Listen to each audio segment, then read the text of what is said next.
Hello everyone, and today we're going to do a little bit of work to our 2021 GT Mustang. And the work we're going to be focusing on is the OEM coolant reservoir, and we're going to be changing out to this beautiful black aftermarket one. And it's going to match this car very nicely, and it's a very easy install. So let's get started. And of course, before working on anything on your coolant system, make sure it's cool to the touch. You do not want to work on it when it's hot. And I'm also going to loosen up the coolant reservoir cap just to pre-loosen it, because it's going to make my job easier later on. And now let's go ahead and bring in the camera, get a better look at what we're working on. And now I'll take my needle nose pliers and go ahead and compress our first spring clamp. Now if you compress it right, it will latch itself together, that way it stays open. And it looks like I was able to do it. Go ahead and turn it just to loosen it up. And I'm going to go ahead and slide it down the hose just to make it easier on me to go ahead and remove this. Now there is a tool to remove these clamps, but I'm going to use the needle nose pliers just because that's all we have on hand. And now with a little bit of finesse, let's go ahead and remove that upper coolant hose. Get a little twist just to work it. Come on. There we go. Now here's where it gets a little bit interesting. I got a wire nut, and this is the orange one, and this is basically for electrical work, but it's the perfect size for capping off these hoses. So I was able to press that in there just to keep coolant from flowing out of it. And we'll do the same thing on the rear spring clamp as well. Take my needle nose pliers, compress it. Come on. There we go, and it latched open. Turn it just a little bit just to work it loose. And these things have been on there for a little bit, so they're a little stuck. Work it down the hose. And now we can go ahead and remove the hose as well. Come on. There we go. Take that same wire nut, and we'll go ahead and press it right in the hose. Next, let's go ahead and grab our 10mm socket and socket wrench. And let's go ahead and loosen up these two bolts that are in the front. And these come out pretty easy, so all you gotta do is loosen them up. They got quite a few threads, so this will take a second. And there's one right there. Do the same thing on the second one. Come on. Kind of helps to hold the tank as well. And there's two. Alright, now for this next part, this is where it can get pretty tricky and it could get very messy, so we're going to take our time. Now the really cool part is, when Ford designed this one spot, they made this hose actually pretty long, which is great. So the hose that's under this tank, it makes it so you can lift it all the way up and put a drain pan next to it. Now I'm using my green one just because that's what I had for coolant. And move the camera over. So I'm going to try to go ahead and drain as much fluid as I can out of this reservoir. And yeah, we got a little bit out of it, but not as much as I'd like. This is probably not the ideal drain pan.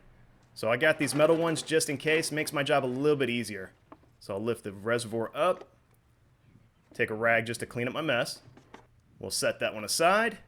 And we'll go ahead and use these metal ones from now on. It just makes it easier because the height is so much better. And we'll go ahead and let it sit in there just for a few minutes, just to let it drain as much as it can.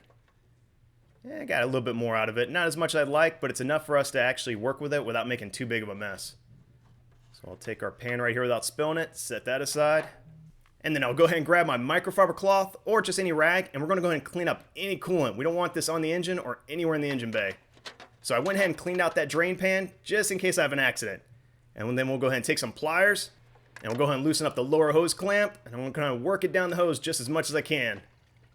And come on, a little bit more. This is a little tricky because I'm holding the reservoir in my one hand and doing the clamp on the other.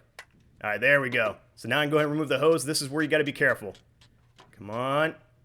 And there we go.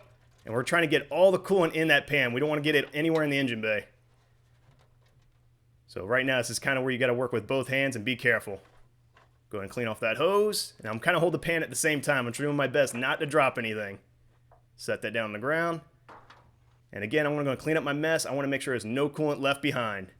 And then I'll see about using my rag just so I can go get the other hose clamps. So, yep, still pointing up, so that's good. So now I'll go ahead and take my pliers again, and we're going to remove that spring clamp. Now these are going to be taken off completely, and they're not going to be reused. So that was easy to come off. Set that aside.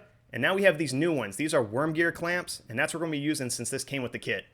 And for the rest of this process, it's pretty simple. We're going to be reinstalling everything in the reverse order as what we took it off. So we'll go ahead and start with this one hose at the very bottom. We're going to go ahead and push it right back on this downspout, as best we can at least. Yep, looks like it's on there. And then I'll take a 7mm socket and socket wrench, and we'll go ahead and tighten this up. And this does take a second just based on the angle. Now for this particular job, I'm just going to tighten down these hose clamps just until it's snug, and I'll show you why. Alright, so that's pretty good. Now let me go ahead and grab my torque wrench, which is set to 23 inch-pounds, because these clamps do have a spec, and it's between 18 to 27 inch-pounds, and you do not want to exceed the 27 inch-pounds. So we'll give it a turn right there. Yep, felt the click. The whole idea is you don't want to over tighten it too much to where you pinch the hose. But for those of you at home who don't want to use a torque wrench, you could do it till it's nice and firm. You could do it by feel. Alright, so now let me get everything out of the way. We just don't want to make sure we don't push any hoses downward.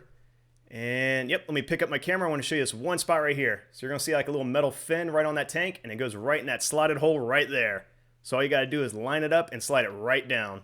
I'm going to try to do my best to do it on the first try. And yep, that actually felt pretty good. And now we can focus on putting these new bolts back in. Now these new bolts are black ones, so it matches very nicely. And I got some thread locker compound. This is just medium strength. And we're going to put a little bit right on these threads.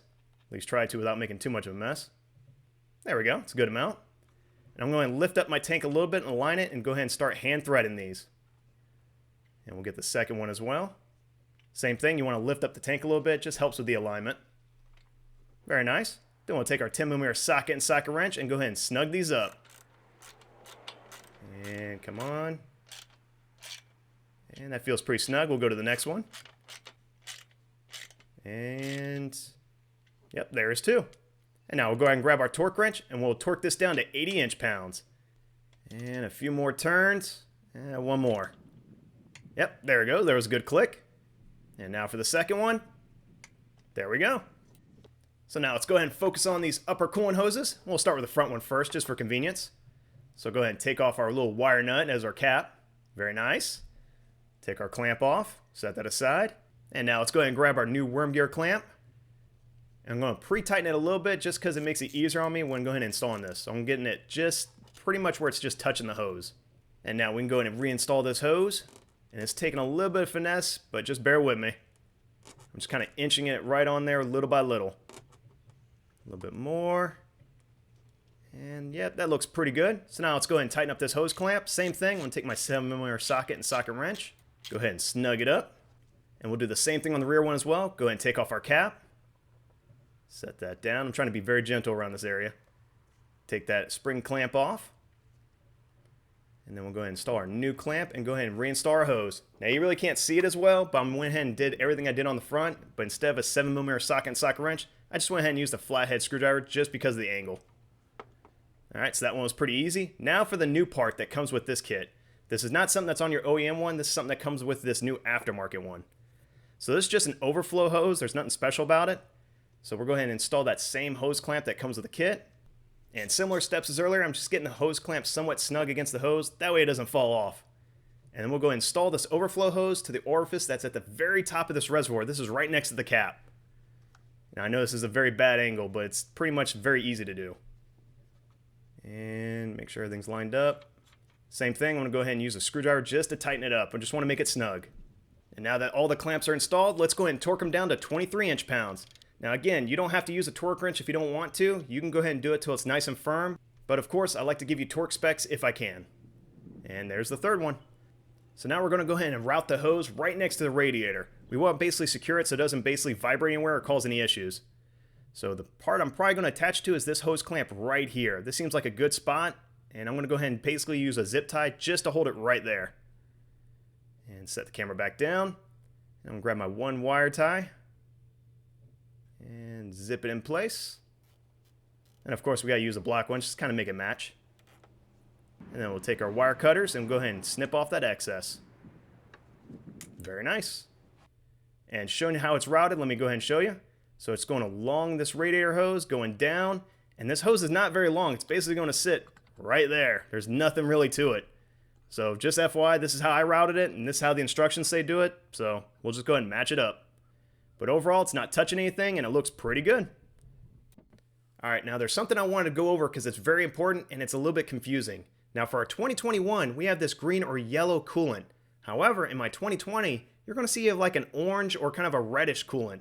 That's because Ford used orange on any Mustang before 2020, and since this is a 2020, it was built in 2019. But the good news is we can use the new yellow coolant in both vehicles. It is backwards compatible, and this is from Ford themselves because the orange is discontinued. So basically it makes my job easier. I can use the same yellow one in both the blue and the orange Mustang. And now for one of our easy parts of the job, let's go ahead and take off our cap. And I set it on there earlier just to keep contaminants out of it. And then we'll place our funnel right there. And of course, we'll go ahead and start adding our coolant.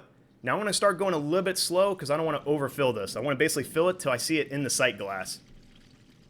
And so far it looks pretty good. Let's keep going. Again, I want to go slow and keep checking it periodically. It's almost there. Let's add just a little bit more. I'm starting to see it in the sight glass. And that looks pretty good right there. Let me see if I can bring in my camera in, that way you can see what I see. Unscrewing the camera, so bear with me. And right there, it matches up perfectly with the cold line. That's exactly what I want. Man, that was just out of pure dumb luck right there. All right, I'm going to put my camera back. And now we can go and reinstall our OEM cap. Of course, take the funnel off first. And then we'll go ahead and tighten this down. And it takes a few turns, and you want to make sure it's nice and snug. Very nice. And for those who are curious, this is about how much coolant it used. It looks like it used about, I don't know, about 2.5 quarts out of 4. So that's not too bad. So basically, one of these containers will basically do the job. And now let's go ahead and go for a test drive. We always want to test it to make sure there's no leaks or any issues. And we want to go ahead and drive it for quite a while just to make sure it's warmed up and have the whole system circulating all that coolant. And of course, we're going to just have a little bit of fun while we're driving. And now that we're returned home, let's go ahead and check for those leaks. We're going to check for all the hoses or any areas that there might be coolant coming out of it. So far, that one looks pretty good. Those hoses look pretty good as well. Yep, I don't see any issues yet. So far, so good. Sight glass, I expect it to look like that because it's not cold. It's actually warmed up. So the coolant's not going to look right when you look in the sight glass right now. And let's see if I can get my camera under here. Yep, actually I was able to. And looking at this, there's no leaks in there. I did put my hand in there earlier just to check, and it was not wet at all, so that was a good sign. And now let's get my camera out of here, and let's go ahead and do some cleanup detail. And all that coolant that was in the drain pans, we're going to go ahead and put in a 1-gallon jug, because I'm going to go ahead and dispose of this at my local recycling center. Now, I know some people say you can go ahead and use your old coolant and put it back in your reservoir. I don't want to, because my drain pans were pretty dirty, and it had all kinds of debris in it, so I don't want to contaminate the system. So I'd rather use new coolant and keep the system as clean as possible. And of course, after all the work is done, we got to look at the results. And looking at this aftermarket reservoir, it looks awesome. I love how the black really matches with the inside of the interior. It definitely is a lot better on OEM ones. And I even did my Mustang as well, which also came out looking really good. And it was just as easy. It was very quick. Well, if you found this video helpful, please like and subscribe.